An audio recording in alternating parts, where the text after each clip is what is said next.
Namastê. Olá, seja bem-vinda, seja bem-vindo. A gente vai fazer um satsang, que é uma conversa em busca das coisas mais verdadeiras e mais essenciais. Aqui, como em qualquer jornada, como qualquer caminhante dessa jornada, eu vou tentar trazer para vocês aquilo que ao longo da minha caminhada foi se provando verdadeiro. E existem, claro, camadas dessa verdade e dessa realidade. E eu só posso oferecer aquilo que eu já experimentei de alguma forma. E aí, é claro, se vocês me perguntarem daqui a 100 dias ou daqui a 1000 anos, eu vou ter uma resposta muito mais profunda e muito mais completa para dar para vocês. Mas considerando que eu sou uma criança espiritual e que a maioria de nós ainda é, vamos aqui compartilhar a nossa maneira de entender esses brinquedos que nos levam em direção ao infinito. E num momento muito difícil da humanidade, em que tudo está bastante acelerado. A gente pode começar exatamente falando disso. Mas seja bem-vinda, seja bem-vindo. E só para colocar a vibração correta, eu vou fazer aqui um mantra pedindo paz, pedindo clareza, que talvez vocês até conheçam. Um mantra que pede que a gente não necessariamente concorde, mas que exista harmonia e que cada um de nós tenha luz. Om Sahana Vavatu Sahanau Punaktu Saha Viryam Karavavahai Tejasvinavadhitamashtu Vidvishavahai Om Shanti Shanti Shanti Om. Que haja paz na nossa consciência, clareza no nosso entendimento. Bem-vinda, bem-vindo. O sino é dito que toca e a vibração dele existe em todas as camadas da realidade. Então, o sino é ouvido aqui no plano material, para você me ouvir agora. Mas o sino é ouvido nas camadas mentais e emocionais. E o sino é ouvido até na camada da alma, realinhando todas. Então, bem-vindo. Toda terça-feira à noite, a gente faz uma meditação num local em São Paulo chamado Espaço Natividade. Você pode encontrá-lo no Instagram, Espaço_Natividade. E nesses momentos a gente está fazendo na energia e na consciência, não no local físico. Então você, independente de onde esteja no mundo, está convidado a participar. Para manter o Espaço Natividade funcionando, existe uma contribuição sugerida. E se você não puder contribuir, manda lá um e-mail para eles, avisa que você não pode. Você será bem-vindo de qualquer maneira. Claro. Então, essas meditações de terça-feira ajudam a gente a conversar. Em geral, o que a gente faz lá é meditar e depois falar de coisas espirituais, esse tal de satsang. Mas aqui a gente está fazendo algo um pouco diferente. E essa sessão é mais diferente ainda, porque essa é a segunda parte de um momento em que eu não digo um tema pré-escolhido. Eu vou pegar e tentar responder coisas que as pessoas enviaram lá para o Espaço Natividade.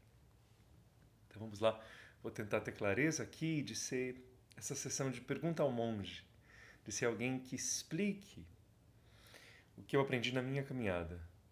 Porque cada caminhada é individual, mas elas têm repercussões, elas têm nuances diferenciadas. É como se cada um de nós dissesse, eu amo você. E cada vez que essa frase é dita, ela será diferente.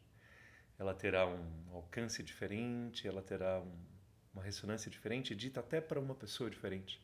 Mas todas as vezes que ela é dita, ela é a mesma, mas é infinitamente diferenciada. Então quando você fala, eu amo você, diz respeito à sua jornada, ao seu momento, ao seu amor, ao objeto do seu amor. Mas a frase é a mesma. Então o caminho espiritual ele é ao mesmo tempo um só e absolutamente individual, absolutamente seu. Eu amo você.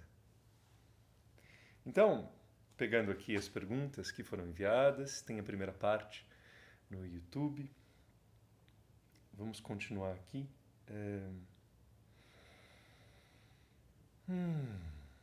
Vamos lá. Tem uma pergunta aqui que é como a gente pode lidar com o medo de ficar sozinho. E nesse instante eu não consigo nem me lembrar se eu já respondi isso antes. Então, se eu já respondi, eu vou trazer algo um pouco diferenciado. As pessoas, elas são reflexos do infinito. Mas esse tal de infinito é você.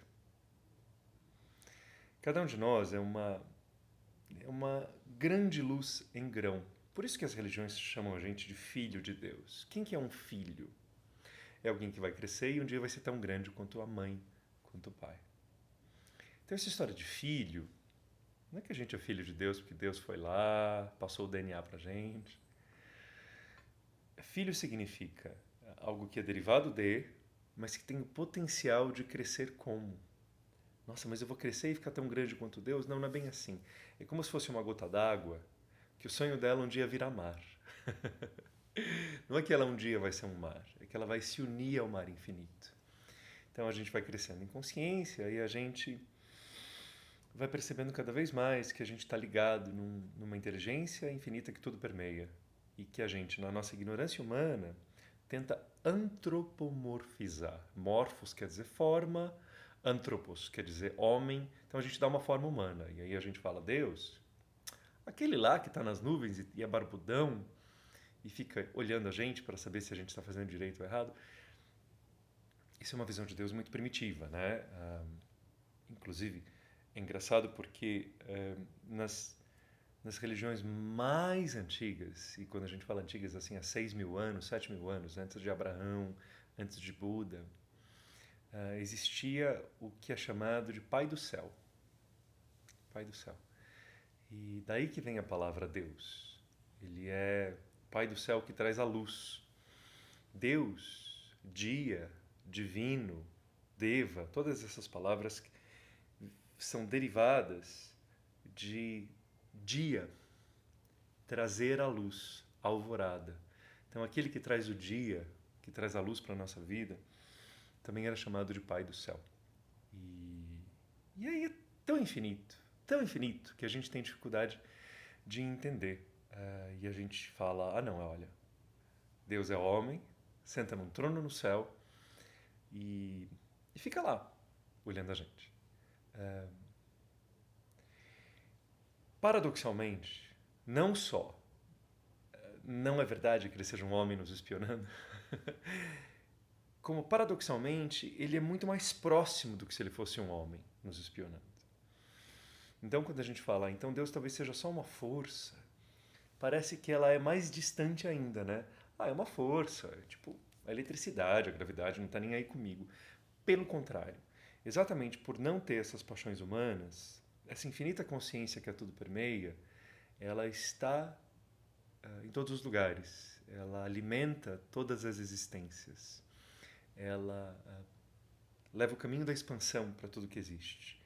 Então, isso que é divino, que é imanente, quer dizer, permeia todas as coisas, é muito mais acessível do que a gente imagina. E todos os seres têm acesso a isso. Porque existe uma parte desse divino que mantém a criação e uma parte que guarda a chave, o portal, para que a criação seja transcendida. Então, em um inseto e um besouro, essa partícula divina é muito simples. Em um ser humano, a gente já tem o acesso divino interno. Numa meditação profunda, num momento de realização transcendente, satori, como dizem os orientais, é um momento que você está lá e depois de muito se preparar, você está varrendo o chão e de repente você entende que cada grão de poeira está no lugar certo e aí você percebe que toda a sua existência te levou para aquele momento e aí você percebe que cada um dos outros seres está naquela caminhada e aí você entende tudo, sem precisar explicar nada. Isso é satori. E é quando você percebe Rita, a ordem cósmica. Então, perceber que a gente não está no meio de um caos e que tudo está sendo conduzido, dá para nós a impressão como se fosse um pai do céu nos conduzindo. E se você quer entender Deus como pai do céu, entenda. Eu muitas vezes sentei num lugar e falei assim, oi, a gente tem que conversar. E aí eu falei em voz alta, chorei, pedi. Porque a melhor maneira de eu me contactar com esse divino naquele momento era como se ele fosse também humano. E ele é tão transcendente, tão amoroso, é um infinito amor, que me ouve. Mas engano meu seria achar que ele é apenas isso. Então, por que eu estou dizendo tudo isso? Porque quando a gente tem medo da solidão, pareceu que tinha ido longe, né? Estamos voltando. Quando a gente tem medo da solidão, a gente, na verdade, está lidando com essa fragmentação que a gente vive. Porque a essência divina é infinita, mas a nossa individualidade não é infinita. Imagina uma árvore. A árvore tem tantas folhas, tantas folhas, tantas folhas, e cada um de nós é uma folha. E você se identifica com o quê? Você é uma folha? Ou você é parte de uma infinita árvore na qual todas as folhas pertencem? Então, quando a gente está identificado com a folha, a gente fala, eu sou só uma folha, e se eu cair, se eu secar, o que acontece? E as outras folhas, por que elas não gostam de mim? Quando a gente se identifica com o grande, existe uma seiva que flui e nos alimenta a todos. E aí, mesmo que aquela folha caia, uma outra folha nasce com a mesma essência, quer dizer, o espírito continua, embora o corpo deixe de existir. Esse medo que a gente tem de ficar sozinho, ele é real e ele é verdadeiro. E a gente tem que entender que o nosso ego, nossa personalidade, tem esse medo de ficar sozinho. Mas a gente tem medo porque em nós ainda não nasceu um contato com a seiva da árvore, um contato com o infinito. Então, quando a gente entende as pessoas e as coisas na expressão externa, a gente vai sentir muito medo de estar sozinho. Porque assim, tem aquela pessoa e só aquela pessoa é aquela pessoa. E se aquela pessoa está ausente, acabou minha fonte de luz e de alegria. Mas se a gente entende que o importante é o que ela provoca em nós, e ela é única, ela é maravilhosa, eu morro de saudade de certas pessoas que passaram pela minha vida. Mas não é uma saudade que dói, é uma saudade tenra. Primeiro, porque aquelas pessoas continuam existindo. E segundo, porque se na presença de uma pessoa amada eu ficava feliz, a hora que eu me faço feliz, independente daquela pessoa, a saudade diminui. Se na presença de alguém eu me sentia confiante, na hora que eu me faço confiante, com meditação, com reflexão, com oração, com autoconhecimento, na hora que eu estou confiante, aquela pessoa eu continuo amando, mas já não é uma saudade doída. Toda saudade doída que machuca é porque aquela pessoa nos conduzia para um lugar dentro da nossa própria consciência que a gente não está conseguindo chegar sozinho. Uau, deixa eu repetir. Toda saudade dolorida é porque aquela pessoa nos conduzia a um lugar dentro de nós que a gente está tendo dificuldade de chegar sozinho. Se aquela pessoa que está ausente, ou aquele lugar que está ausente, ou aquela oportunidade que está ausente, ou aquela casa que está ausente, ou aquele ursinho de pelúcia que você abraçava e não acha mais, está ausente. Se você consegue chegar no mesmo local na consciência, de confiança, de pertencimento, de coragem, de o que quer que seja, de bom humor, mesmo sem aquela pessoa ou aquela fonte, então a sua saudade se torna tenra. Você fala, ai, como é bom que aquele ser exista, que aquela pessoa exista, que aquela memória esteja em mim. Mas deixa de doer. É algo assim que você encosta e fala, ai, mas não dói. É apenas sensível a um toque da alma. A gente estava aqui falando, espero que tenha feito sentido, que toda saudade, esse medo de ficar sozinho, é porque você ainda não pegou as coisas que o mundo te traz e incorporou em você. Elas ainda estão guardadas fora. E você tem que pegar as coisas que o mundo te traz e guardar em você. Você cria uma cópia do mundo dentro de si. Se alguém te traz autoconfiança, você cria uma cópia da autoconfiança em você. Se alguém te traz amor, você cria uma cópia do amor em você. E aí quando a pessoa traz, ótimo. Se ela não trouxer, você tem o backup. Somos todos filhos do infinito. Logo aqui no início eu estava mencionando e eu falei que eu ia explicar nessa sessão de Pergunte ao Monge. Espero estar indo bem, gente. Que a humanidade vive um momento muito difícil. E nós temos um sistema de chakras, de energias, cada ser humano, na verdade todos os animais. É um pouco diferenciado dos animais, mas nós temos. Cada um de nós tem esse sistema de energias e o planeta Terra também tem um sistema de energias e uma consciência. E o planeta Terra tem aquilo que a gente, por falta de palavra melhor, pode chamar de uma alma, ele tem uma consciência. E ele é um ser em evolução. A gente encarna num corpo, aquele grande ser evoluidíssimo encarna na Terra. E a Terra está passando por uma elevação de consciência, é o que a gente chama de iniciação. Iniciação é uma expansão de consciência da qual você não volta mais. E a Terra está passando merecidamente por uma iniciação, a Terra inteira. E o que acontece, gente? Vocês já colocaram água para ferver? Para fazer café, suponho. Chá. Quando a gente põe, a gente vai adicionando energia através do fogo. O que é o fogo? É quando a gente pega certas partículas, elas são quebradas e elas libertam a luz e a energia. Fogo é a libertação da luz e da energia aprisionadas. Então, quando as moléculas de gás butano, gás propano, são quebradas e é libertada a luz de dentro delas, gera o fogo. E aquela energia do fogo vai passando para a água. O que acontece com a água, gente, de café? Borbulha, borbulha, borbulha, borbulha, borbulha. Todas as moléculas vão se mover com uma velocidade, uma intensidade inéditas ali. Aquela água estava paradinha e de repente as moléculas estão colidindo, estão virando bolha, estão chacoalhando e estão quentes. Tem tanta energia ali que se eu puser o meu dedo, a energia da água vai ser transferida para o meu dedo e é tanta energia que vai romper as células da minha pele. E ao romper as células da minha pele, por excesso de energia, que a minha pele não dá conta, eu tenho uma queimadura.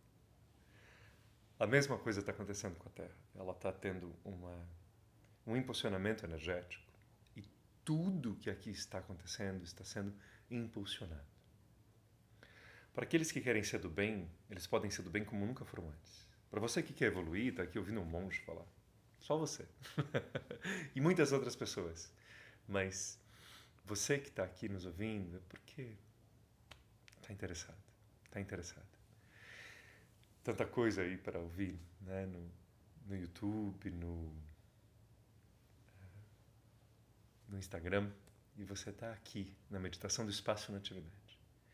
Então, com essa intensidade energética, se você quiser ser do bem, você vai poder como nunca antes.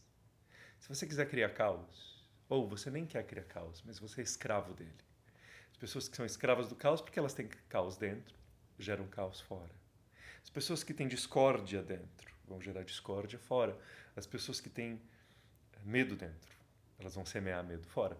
E isso está acontecendo com um impacto e uma potência como nunca antes houve. Há 400 anos, a possibilidade de progresso espiritual era muito menor. A possibilidade de gerar caos também. Então, tudo que você quiser fazer está potencializado. E é por isso que a humanidade está num momento tão difícil. Porque o que é nosso interno está sendo expresso no externo com a potência de uma nova vibração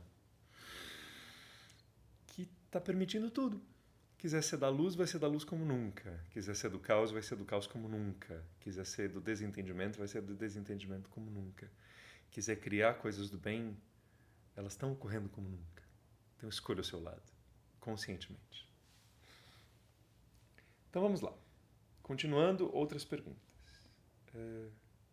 Tenho momentos mágicos de sensações de encontro com o divino.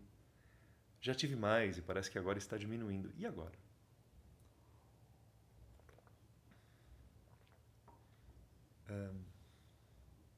Meu mestre tinha uma... Vou contar uma coisa engraçada para vocês. Começar por isso. Quando eu vou dar aulas de meditação ou satsangs como esse, eu tenho que me concentrar na energia dos chakras superiores. Para trazer coisas que não sejam aqui da tridimensionalidade. Se eu me concentrar na energia comum, eu vou dar respostas comuns, né? A gente quer coisas que transcendam, essa é a intenção. E meu mestre contava, quando eu digo meu mestre, eu posso estar me referindo a qualquer um dos meus mestres, tá, gente? Mas o primeiro chakra, Muladhara, ele é ligado à memória, ao olfato e à memória e a tudo que existe no plano material. E às vezes quando eu me elevo e eu dou um satsang em algum lugar, eu dou uma aula de meditação, não grava direito na minha memória. Aí eu volto. E aí, né, vida mais acessível, mais da tridimensionalidade. Então acontece que às vezes eu dou umas aulas e eu não lembro se eu já dei, se eu não dei, porque não grava na memória, porque estou longe do Muladhara. E é um treinamento, eu tenho que evoluir para conseguir acessar o Muladhara, que é o primeiro chakra, até nessas horas. Mas vamos lá. Então nem sei se eu já falei isso antes. Mas quando a gente tem certas experiências que são relacionadas a chakras superiores, elas têm dificuldade de serem registradas nos chakras mais baixos. Meu mestre dizia, esse mestre é Subramania Swami, ele estava lá no monastério, e aí chegava uma pessoa e falava, nossa, eu tive uma experiência inacreditável, um encontro com o divino, algo se ampliou e eu entendi tudo. Eu entendi a minha jornada de alma e eu vi uma luz azulada fortíssima, mais forte do que eu vejo com os olhos físicos. E aí eu tive uma experiência assim, assim, assim. Meu mestre falava, que legal. Aí depois de um mês a pessoa tinha umas dificuldades, e aí depois de 2 anos ela chegava e falava, eu não sei se esse negócio de espiritualidade é verdade ou se eu estou inventando. E o mestre falava, lembra daquela experiência da luz azul? Que você conseguiu enxergar a realidade numa outra camada e tal? E a pessoa fala, não. Lembro mais ou menos. Por quê? Porque experiências de certas elevações têm dificuldade de serem registradas. Então, quando a gente tem certos momentos de encontros mágicos com o divino,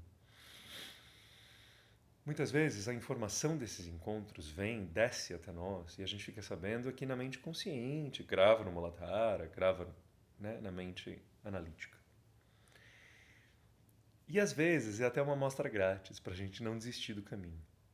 Mas há coisas que a gente tem que fazer, que tem que ser feitas conosco, certas energias que precisam incidir em nós, e elas têm que incidir secretamente, no silêncio. Alguém já foi fazer uma grande cirurgia? O médico não te dá uma anestesia leve e fica batendo papo enquanto ele faz uma cirurgia profunda. Ele precisa que você adormeça. Então, certas expansões da alma, que às vezes levam meses, às vezes levam anos. Primeiro você tem umas experiências com o divino super legais, super bacanas. Aí você acessa um ponto, a alma fala assim, ok, isso vai ocorrer nos bastidores, isso você não precisa ficar sabendo. E você fica lá, e parece que você regrediu, não está tendo contato com o divino. As coisas que você teve estão registradas em chakras altos, você nem consegue lembrar mais no meio do caos do dia a dia. Será que não era verdade? Era verdade. Mas está guardado em uma energia, em um chakra mais superior. E por enquanto você não vai ter acesso àquilo. Há momentos em que a gente vê uma pessoa, ela está lá linda, harmônica, engatou no caminho espiritual, está tendo descobertas, está tendo alegria, está maravilhosa. E a gente encontra a pessoa 3 anos depois e ela está lutando, está difícil, esqueceu de algumas práticas, não está fazendo meditação. E parece que a pessoa regrediu. Pelo contrário. Ela se fortaleceu e ela passou do treino para a prova. E a prova é mais difícil. E aí a pessoa está lá toda chacoalhando e a gente fala, nossa, regrediu. Regrediu nada. É que antes ela estava no treino tudo é fácil, ela estava se fortalecendo. Agora está chacoalhando, porque agora é o que conta, ali que ela vai crescer. E daqui a pouco volta para o treino seguinte, para depois ter a expansão seguinte. Então, não dá para a gente julgar, nem a gente mesmo. Nossa, será que eu não estou fazendo progresso espiritual? Depende. Agora, independente da velocidade aparente, estou indo, não estou indo, mais rápido, menos rápido, agora foi, agora não foi, independente do que seja, se você quiser acelerar, você pode, a qualquer instante. Basta você ter comprometimento, atenção, compromisso com aquilo. Você fala, não, não, não, é a minha prioridade maior.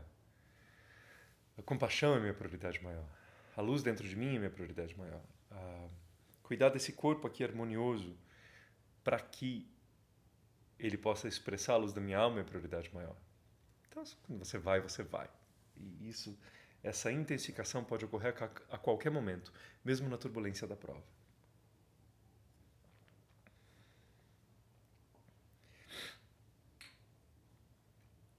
Sei que expandimos a consciência a cada busca. Mas, se paramos de buscar por um tempinho, ela retrocede, volta, diminui, a consciência encolhe. A consciência não encolhe, mas é como se a gente comprasse uma casa de 5 quartos e aí a gente temporariamente começa a morar só em 2 deles. Os outros a gente enche de badulaque, para de visitar, esquece a chave. Então não, a consciência, uma vez expandida, nunca retorna para a pequenez anterior. Mas você pode parar de utilizá-la. É você ter um patinete e um carro na garagem e esquecer que tem um carro, perder a chave e começar a andar só de patinete. O carro ainda é seu, mas você está de patinete. Aqui é uma pergunta sobre técnicas de transmissão de energia. Eu não vou dizer exatamente qual é essa técnica. Existem várias, né? Existe Reiki, Jorei, imposição de mãos, tem várias. Será que essas técnicas existem e funcionam e essas pessoas são confiáveis? O mais importante é a sinceridade da sua busca. Mas sim, cada uma dessas estruturas de transmissão energética, ela tem um núcleo vibracional. E você tem que ter cuidado em qual tomada você se pluga. Tem tomadas que são legais, tem tomadas que não são legais. Como já disse o mestre, a árvore se conhece pelos frutos. Se está dando figo, é uma figueira. Se está dando coisas lindas, é uma energia linda. Então, tem gente com experiências maravilhosas. É porque se plugou na árvore certa. Talvez o fundador daquela técnica que trouxe aqui para a humanidade não fosse uma pessoa perfeita. Vocês viram que eu falei? Talvez ele não fosse perfeito. É brincadeira. Claro que ele não era perfeito. Mas talvez os defeitos fossem graves. Cada um de nós, ao trabalhar para a luz está sempre tentando trabalhar com materiais imperfeitos. Nós somos imperfeitos. Eu sou imperfeito, vocês são. E tem um limite do que a luz tolera. E aí chega um ponto em que a obra ainda consegue ser mantida pura e tem uma hora que os seres de luz se afastam e falam, isso não está dando. Então, mesmo os enganos do fundador têm um limite. De novo, a árvore se conhece pelos frutos. Quer conhecer um guru? Olha os seguidores dele. Nem tem mais guru, hein, gente? Os últimos estão indo embora. Mas olha os seguidores de qualquer linhagem espiritual, de qualquer linhagem de luz. Aí você vai saber qual é a vibração deles. Então, sim, essas energias funcionam. Sim, essas energias... É assim que os mestres indianos faziam coisas extraordinárias. É através dessa conexão com o divino que Jesus fazia essas coisas. Só que a conexão dele era uma conexão altíssima voltagem, né? A gente tem uma conexãozinha ali de pequenos amperes, poucos volts.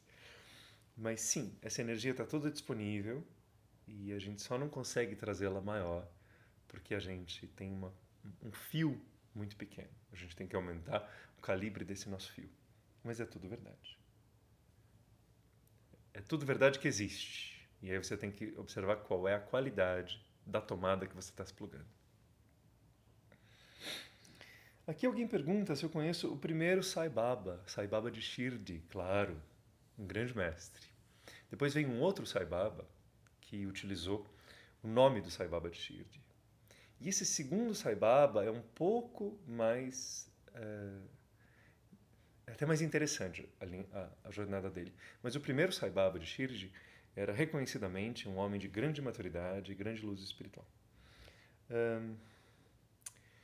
Depois veio uma outra pessoa chamada Satya Sai Baba. E ele era uma pessoa que decidiu fazer certas coisas e ele misturava a intenção dele com energias do bem. Então ele criou coisas muito bonitas, como os hospitais que ele criou na Índia, mas também há muito caos na organização dele. Por quê? Porque existe algo que é fazer a vontade da luz. E aí vem uma grande sabedoria e uma grande entrega. Existe algo que é fazer o que você acha que é o bem. Aí o resultado é médio. E existe fazer o que é egoísta, que a gente também chama de mal. Então é como se fosse o branco, o escuro e o cinza. Fazer o bem do seu nariz e do seu ego tem resultados, né? E aparentemente foi o que esse Satya Sai Baba fez. Ele é uma pessoa que tinha vários conhecimentos espirituais, mas tinha também as coisas dele e resolveu criar coisas do bem, mas não entregando-se a uma vontade maior. Sabe aquela coisa de pai, seja feita a tua vontade? É fundamental. Fundamental. É a única coisa que conta. E aí, alguém me pergunta se eu conheço Zoroastro. Não pessoalmente.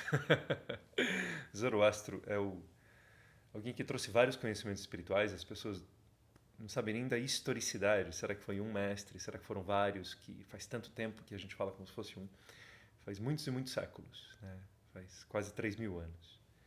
E trouxe vários conhecimentos, como tantos outros mestres trouxeram. Mas a religião, o zoroastrianismo, é a religião que influenciava a Pérsia e a Arábia antes de virem os muçulmanos. Então você vê que faz bastante tempo. E tinha coisas bonitas. Na verdade, a gente vai entrar em outros detalhes, se eu começar a explicar aqui, sobre os Devas e os Ashuras, que são exatamente invertidos do que a Índia acredita. Então tem uma forte influência histórica, cultural, misturada na espiritualidade. Gente, isso é assunto para uma conversa outro dia. Aqui a gente quer falar da luz e não dos detalhes históricos da luz. Mas são interessantes, depois a gente fala. Indo agora para várias outras perguntas.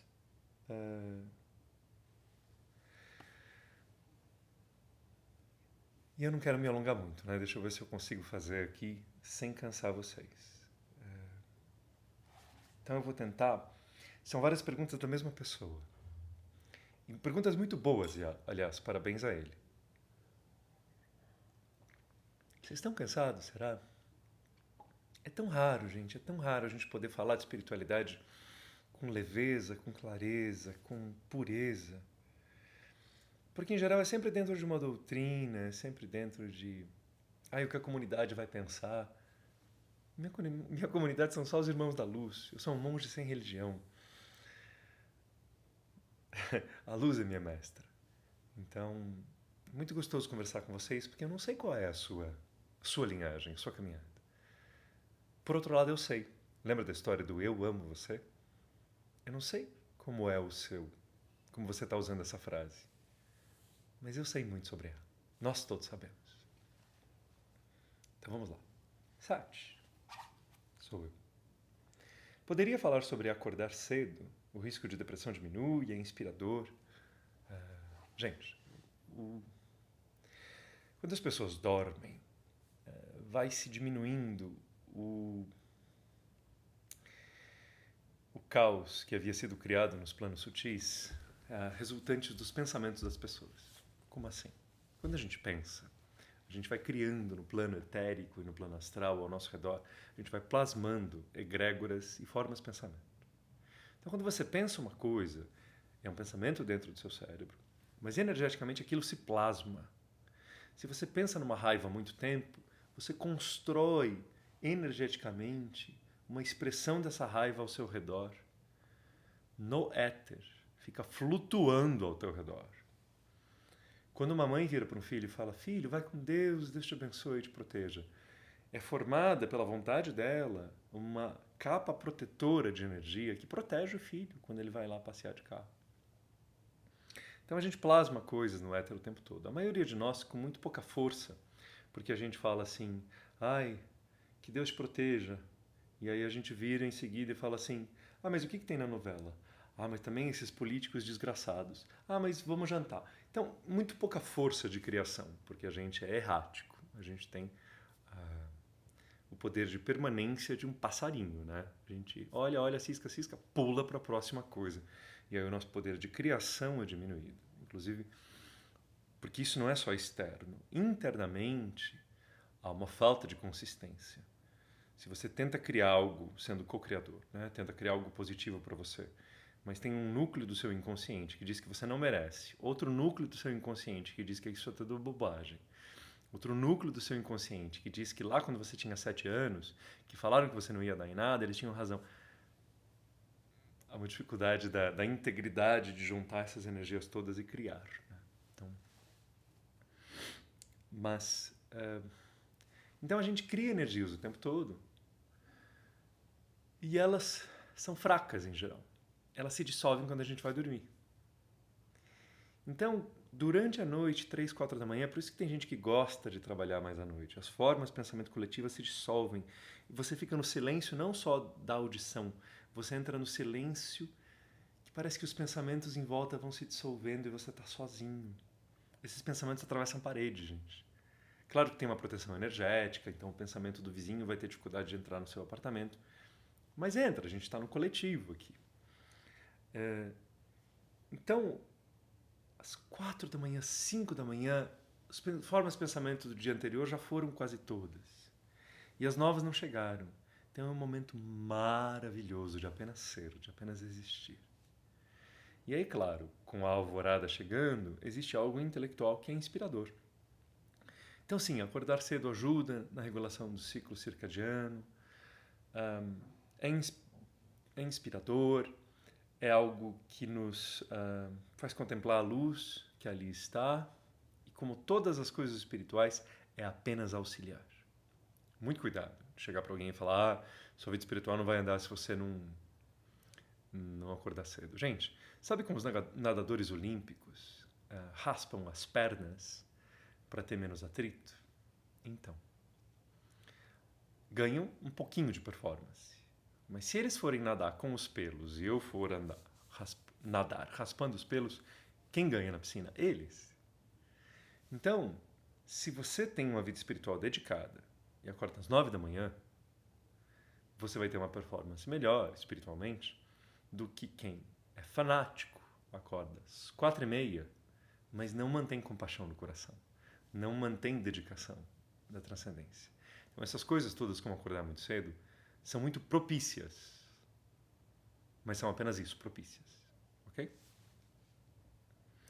Há muitas meditações relacionadas através da luz branca, é verdade. A gente fecha os olhos e a gente, aqui no grande salão da consciência, que é atrás dos olhos, onde está o cérebro, chamado de Chidambaram, o grande salão da consciência, a gente vai visualizando uma luz, ela começa com uma luz, como se fosse uma luz de luar, ela vai ficando mais intensa, mais intensa e mais intensa e mais intensa, até ser mais forte do que o sol.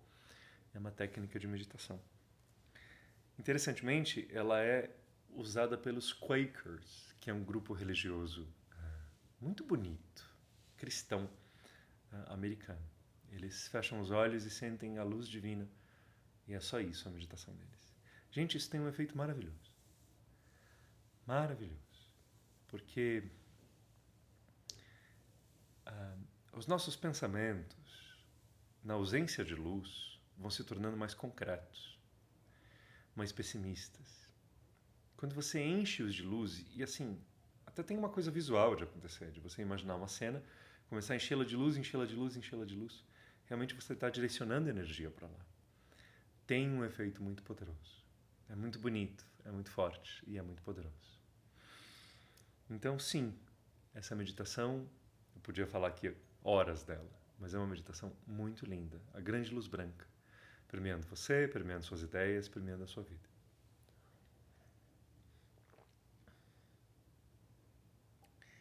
E aí aqui tem mais perguntas dessa pessoa, mas eu vou parar nesse instante, eu respondo essas perguntas depois. São sobre os 7 raios essenciais, sobre Paramahansa Yogananda e sobre almas gêmeas. Vou guardar para outro dia. Agradeço quem enviou perguntas e depois a gente faz isso. Por hora, vamos meditar? Vocês estão convidados para a gente meditar. E depois de conversar sobre tudo isso, vocês percebem que é como se a gente fosse menos prisioneiro do mundo concreto, a gente é menos prisioneiro da matéria. Algo extraordinário, algo essencial aconteceu E agora a gente pode meditar, mas a gente já não está mais preso aqui. Então vamos lá? Vamos meditar? Eu vou enviar um arquivo separado de meditação. Namastê.